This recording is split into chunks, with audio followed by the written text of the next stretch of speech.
Welcome to the Refurbishment Mastery podcast with me, Martin Rapley. If you're a property investor who is worried about paying too much for your next property, concerned that you don't know how to manage a refurb, or scared that you will be ripped off by a builder, then this is for you. In this podcast, I share over 30 years of experience of managing refurbishments and conversions to help you make more profit, save your time, and ultimately enjoy the process. On with the podcast.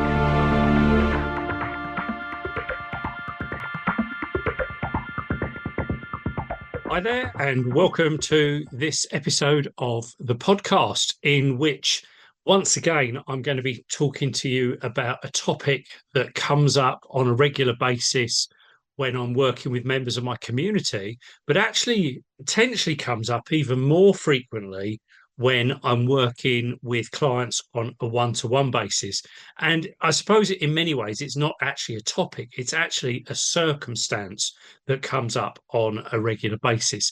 And this is the point where people I'm working with can't make a decision, or perhaps don't make a decision, or perhaps even worse, won't make a decision.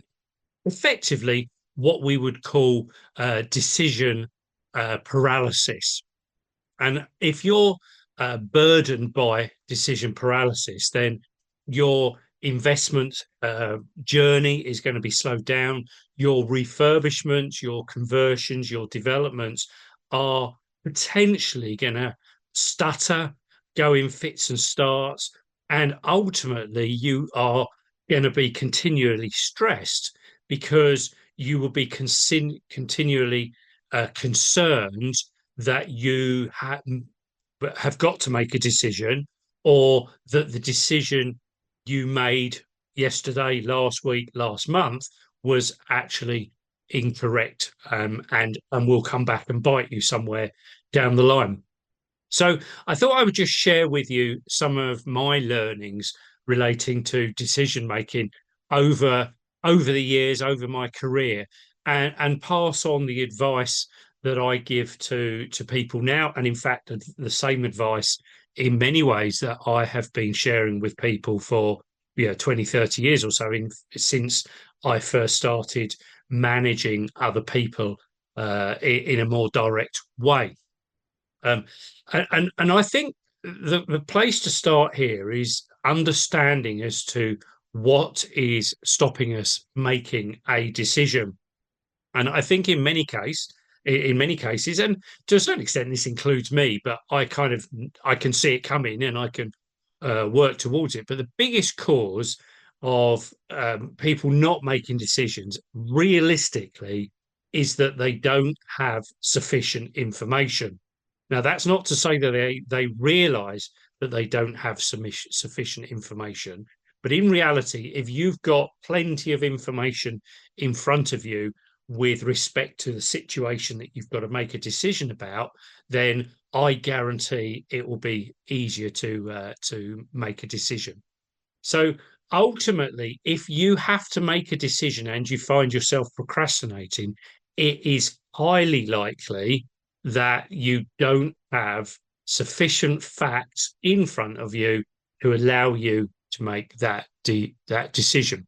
And the kinds of decisions we could be procrastinating about whilst we're carrying out refurbishments could be something simple like, should I convert my house into a 6-bedroom HMO with shared bathrooms, or would it be more suitable to convert it into a 5-bedroom HMO where all of the bedrooms have ensuite? You might be considering whether it's worth converting a loft. Is it worth me converting the loft to create one extra bedroom, a bedroom and a bathroom, whatever you want to do? Is that worth me spending the additional money and the additional time? And what's but that kind of question then leads to, but what do I need to do? How much is it going to cost? Who else do I need to work with?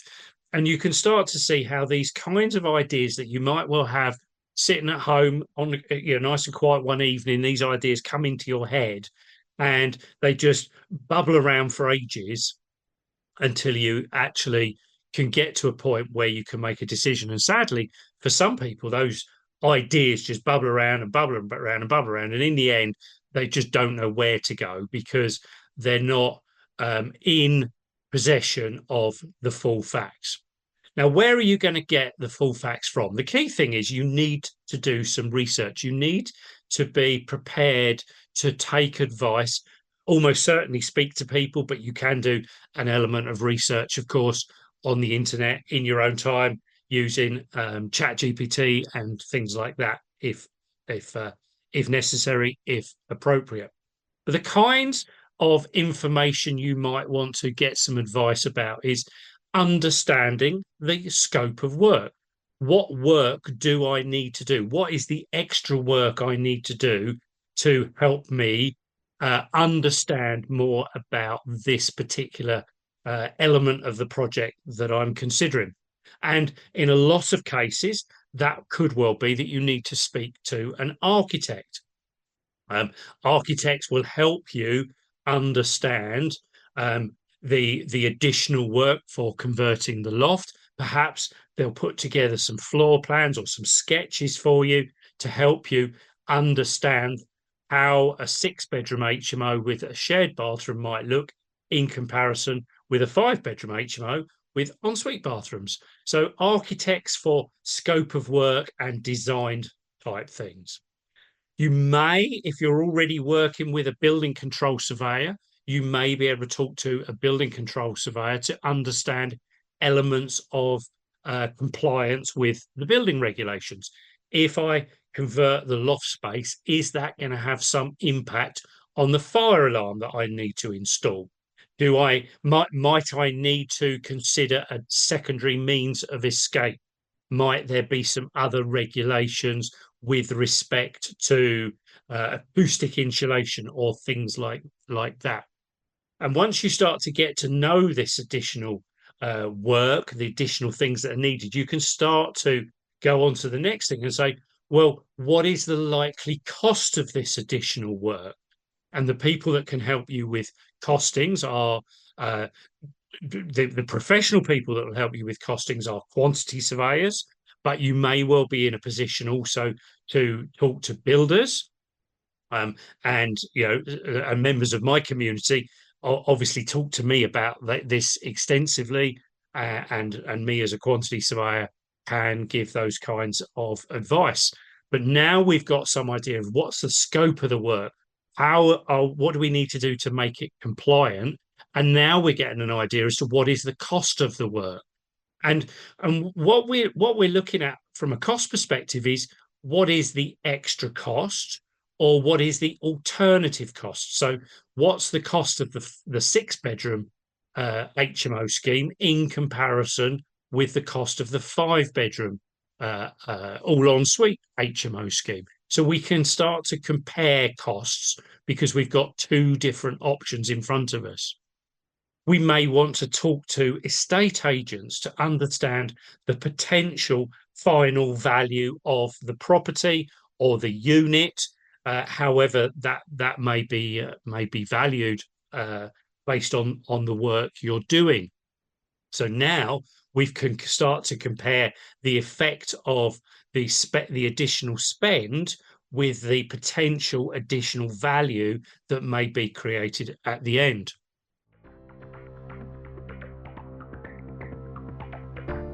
Just jumping in to make sure that you've got everything you need. Now, in a number of these podcasts, you'll have heard me talk about other property investors that I'm currently working with or have worked with in the past. And so I wanted to ensure that you can find out how you can actually work with me. And the best place to start with that is my website, www.refurbishmentmastery.com. On there, you'll find details of training courses that I run.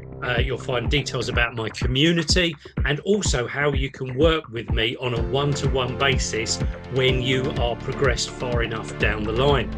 And then if you're not really sure what's right for you and how we can work together, then there's a button at the top. Just hit the button at the top that says book a call. It's absolutely free. It will take you to my diary, find a slot, and we'll be able to talk in the next couple of weeks.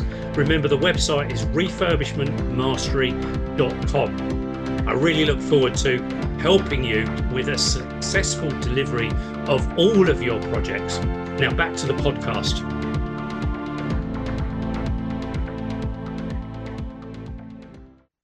We may want to talk to letting agents to understand tenant demand and rental income from the units that we're creating. How does the how does the rent compare between a or a bedroom in a 6-bedroom HMO where we've got to share bathrooms? So a shared bathroom room, how does that compare with an ensuite room? And yes, we'd expect the ensuite room to be worth more, but what does that look like as a cumulative? 6 bedrooms at a lower rate or 5 bedrooms at a higher rate? How does that compare?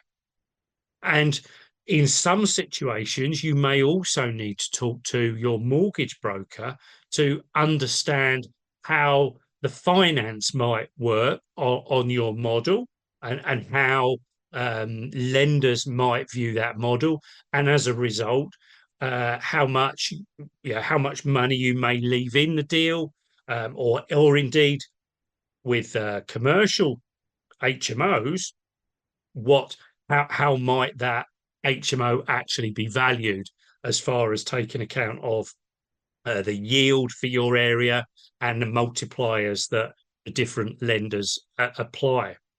And I think this is the key thing here. This is where I end up talking to a lot of investors, is that they are stuck with this decision paralysis, because they're thinking about all these things, but frequently what I find is they haven't really made any headway in to understand the things I've just spoken about: the scope of works, the compliance side of things, the cost, the values, the rental income, how the finance works on all of that.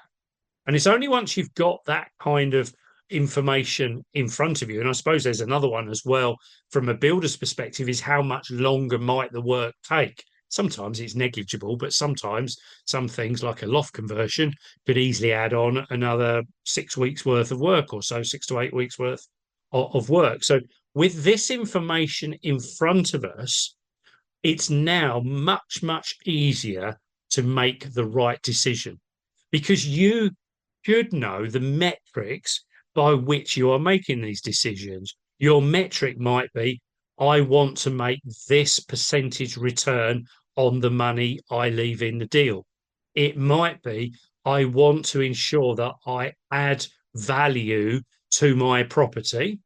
It could be, I want to ensure that I earn a minimum amount per month, clear cash flow from the rents. Whatever your metrics are, with this information, and a combination of this information, you're not going to get information just from one party. You're potentially going to speak to 3, 4, 5, or even all of those people to help you make the right decision. But I guarantee, once you've got the information in front of you, the decision that you need to make will start to come out from what you're looking at.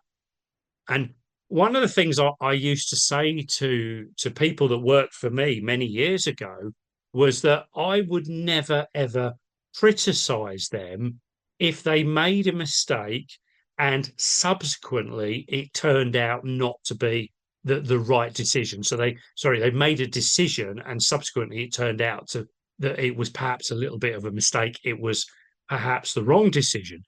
I would never criticize them if they made a mistake as a result of a decision where they had secured as much information as they possibly could. And you should be the same about yourself. You shouldn't beat yourself up if you made the wrong decision. In hindsight, you realized that you had gone the wrong way. Don't beat yourself up if you have got all of the information in front of you. If you didn't get all the information, if you rushed into making a decision, then that's I know is when people start to get really annoyed with themselves. But you'll get to a point where actually you ought to be making better decisions because you've got more information in front of you. You ought to be much more confident with the decisions you've made. And as a result of having all of the information in front of you to make the decision, the likelihood of you making the wrong decision is considerably reduced. And if in hindsight you do find that you made the wrong decision, there's probably some kind of learning in there anyway. But there could easily have been a little bit of the fact that you missed along the way, and that's of course a learning. Or it could be that actually something else came along since that you hadn't taken account of later on. So you made a decision based on the information you had at the time, but 2 months later something else happened, and you couldn't have seen that coming, and that's what led to, perhaps in hindsight, making the wrong decision. Don't beat yourself up if you have got all of the facts around you to make a decision and you end up with the wrong decision. I guarantee if you've got the facts around you, 9 times out of 10, you will be able to make the right decision for yourselves. The key thing is, don't get stuck in a procrastination situation. Don't get paralyzed trying to make a decision when you haven't got as much information in front of you from the specialists and experts that are out there to help you before making that decision. Even be careful taking advice from one person and making a decision. Ideally, you need to get advice from as many people as you can before making that decision. And indeed, that's what many of my clients are doing. They're getting the information, they're making decisions, they're bouncing ideas off me, and I'll often give a bit of a steer. I'll often close up some gaps in knowledge, and as I always say, I'm here to help you if you need some help.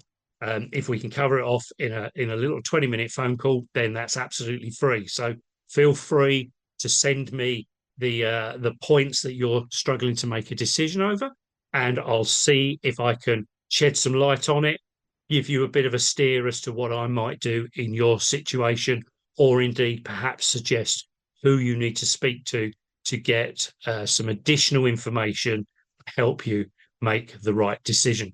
So quite a short episode this week, but it was just a topic that has come to light recently that I really felt that you may benefit from listening to. So all the best with those decision-making situations. The good managers, the people that deliver successful projects, not just in construction, but outside, are those that are confident to make decisions. But don't ever get yourself in a position where you're being forced to make a decision with insufficient information around you. I wish you all the best with this and look forward to catching up with you on another episode very soon. Thanks for listening to this podcast. Please do like, share, and leave a comment where you can. If you need any guidance or advice with anything to do with your refurbishments or conversions, then don't hesitate to reach out. You can book a free call with me by clicking on the link at the top of my website, refurbishmentmastery.com. There's other ways you can contact me in the show notes as well. I look forward to speaking to you again soon.